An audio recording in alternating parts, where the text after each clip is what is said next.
മനപ്പടിയിൽ വ്യാപാര സ്ഥാപനത്തിന് മുമ്പിൽ മലിനജലം കെട്ടിനിന്ന് ദുർഗന്ധം വമിച്ചതിനെ തുടർന്ന് പഞ്ചായത്ത് ജനപ്രതിനിധികളും ഉദ്യോഗസ്ഥരും പരിശോധന നടത്തി. തുടർന്ന് സ്ഥാപനത്തിന്റെ ഡ്രെയിനേജ് സംവിധാനങ്ങളും ട്രീറ്റ്മെന്റ് പ്ലാന്റും പരിശോധിച്ചു. നിലവിൽ ട്രീറ്റ്മെന്റ് പ്ലാന്റ് ഉണ്ടെങ്കിലും കാര്യമായ ശുദ്ധീകരണം നടക്കുന്നില്ല എന്ന് കണ്ടതിന്റെ അടിസ്ഥാനത്തിൽ എത്രയും വേഗം പ്ലാന്റിന്റെ തകരാർ പരിഹരിക്കാൻ നിർദ്ദേശം നൽകി.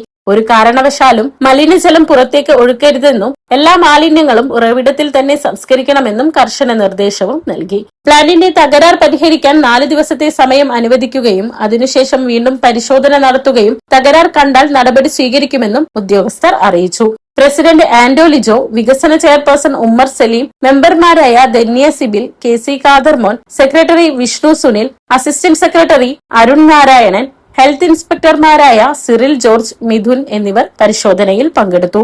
കുറച്ചു ദിവസമായി പാവർട്ടി മനപ്പടിയിലുള്ള ഒരു സ്ഥാപനത്തിന്റെ മുൻപിൽ, ഭക്ഷണ സാധനങ്ങൾ വിൽക്കുന്ന ഒരു സ്ഥാപനത്തിന് മുൻപിൽ മലിനവെള്ളം കെട്ടി നിൽക്കുകയും ഇവിടെ ദുർഗന്ധം ഉണ്ടാവുകയും കുറച്ച് ദിവസങ്ങളായി പൊതുജനങ്ങളിൽ നിന്ന് പരാതി ലഭിക്കുകയും ചെയ്തതിൻ്റെ അടിസ്ഥാനത്തിലാണ് പഞ്ചായത്ത് മെമ്പർമാരും അതുപോലെ തന്നെ ഹെൽത്ത് ഉദ്യോഗസ്ഥരും സെക്രട്ടറിയും അസിസ്റ്റന്റ് സെക്രട്ടറി എല്ലാവരും കൂടെ ചേർന്ന് ഇവിടെ ഒരു പരിശോധന നടത്തിയിരിക്കുകയാണ്. ഇവിടെ കാണാൻ കഴിഞ്ഞ ട്രീറ്റ്മെൻറ്റ് പ്ലാന്റ് എല്ലാം ഇവിടെ സ്ഥാപിച്ചിട്ടുണ്ട്. പക്ഷേ അതിൽ നിന്ന് പുറത്തു വരുന്ന വെള്ളം കളറ് മാറിയിട്ടും സ്മെല്ലോട് കൂടിയിട്ടാണ് വരുന്നത്.